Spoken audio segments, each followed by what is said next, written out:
What the European Parliament is engaged in here today with this debate and subsequent vote is nothing less than a massive exercise in deceit.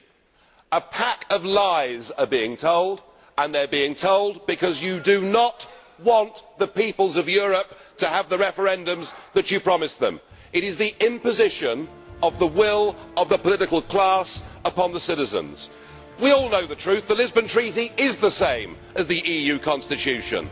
Exactly the same number of new competences, exactly the same number of surrenders of veto. It is virtually identical in every regard, and it is constitutional because it gives this European Union a full legal personality, but worse still, it gives it the ability to amend itself in the future without having to refer to more intergovernmental conferences. It gives the EU the ability to legislate over literally every single aspect of our lives. I'm told, though, I shouldn't worry because the flag and the anthem have been dropped. Well, pull the other one. There's a great big flag at the front there. It's nonsense. It's all part of the lie.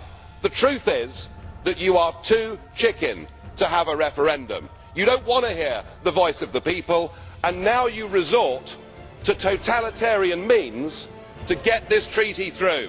We heard Danny Cohn-Bendit say that those that oppose this treaty are mentally ill. We heard Mr Schulz say that those of us that objected to the sheer dishonesty of this project were behaving like Nazis back in the 1930s. Well, I think the ordinary, decent citizens of Europe will work out for themselves who the extremists are.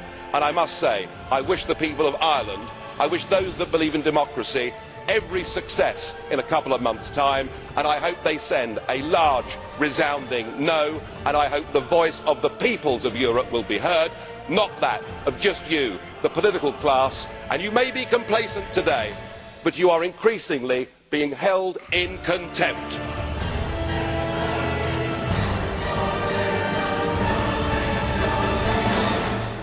Sarkozy's mini-treaty will now be around 3,000 pages instead of the 560 pages in the rejected constitution.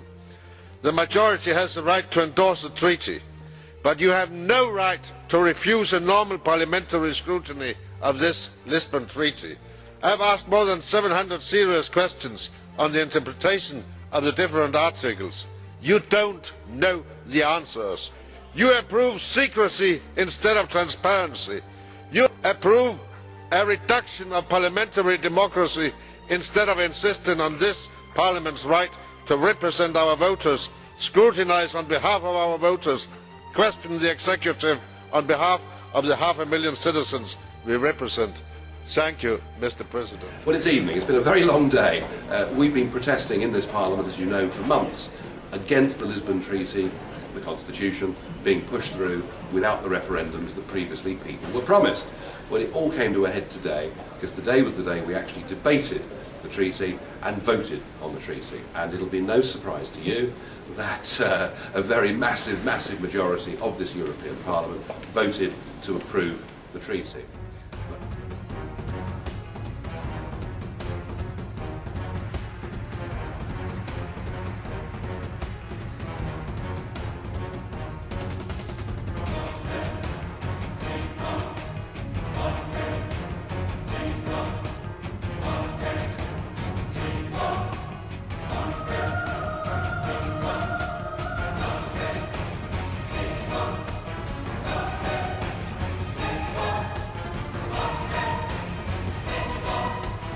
Vote. The vote is open. Has everyone voted? The vote is closed. 499 against, that's rejected. We of course protested against this, and the theme for the day was that they were too chicken to hold a referendum. So in the chamber, the UKIP MEPs all wore these t-shirts saying too chicken for a referendum, and outside we had some staff who were also protesting. And at one point during the protest, the staff were being surrounded by security guards and press cameras, and I was asked to come out and see what was going on. And I went out, and yeah, it was getting a bit heated, it was getting a bit aggressive. Yes.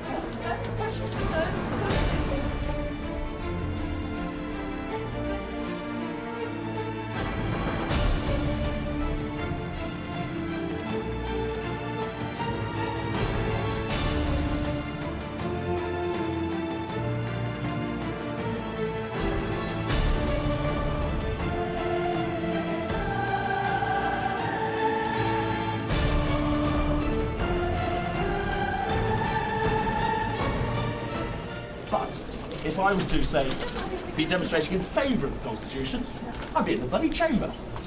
And applauded. But why are the rules applied differently to us?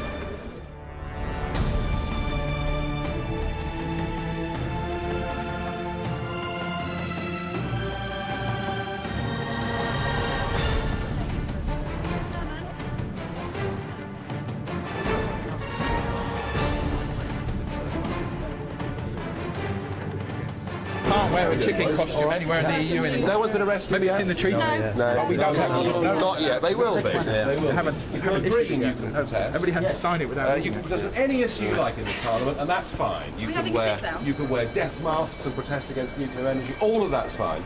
But if you criticise the European Union and you want referendums in member states on this treaty, they will fine you, they will arrest you, they will do God knows what.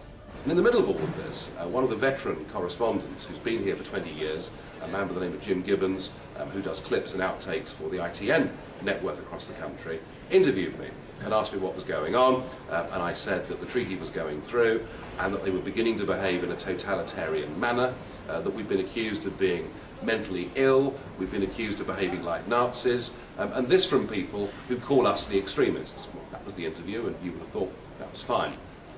As I turned my heels and walked away, the head of the European Parliament's audiovisual service turned to this veteran journalist and said, "I don't want you to use that clip. Parliament services, meaning the cameraman, are not here to record dissent." It was a deliberate attempt to censor what was put out from this place.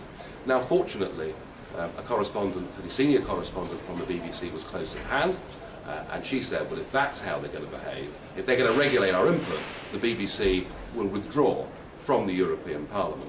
Well, since that time, there's been a climb down, and the audiovisual unit have apologised and said they simply overreacted in the heat of the do what you like. But if you criticise the European Union, and in particular, if you criticise them for breaking their promises not to put this constitutional treaty to a referendum, you get treated badly. These people are being carted off.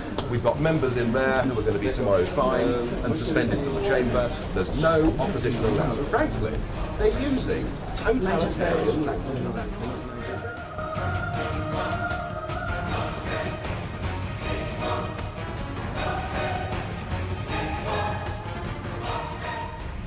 I noticed that many of them were absent from the debates for long periods because they were outside the chamber dressed as chickens. I think that is very symbolic. They are chicken because they chickened out of the debate here because they are afraid of the verdict of this democratic debate.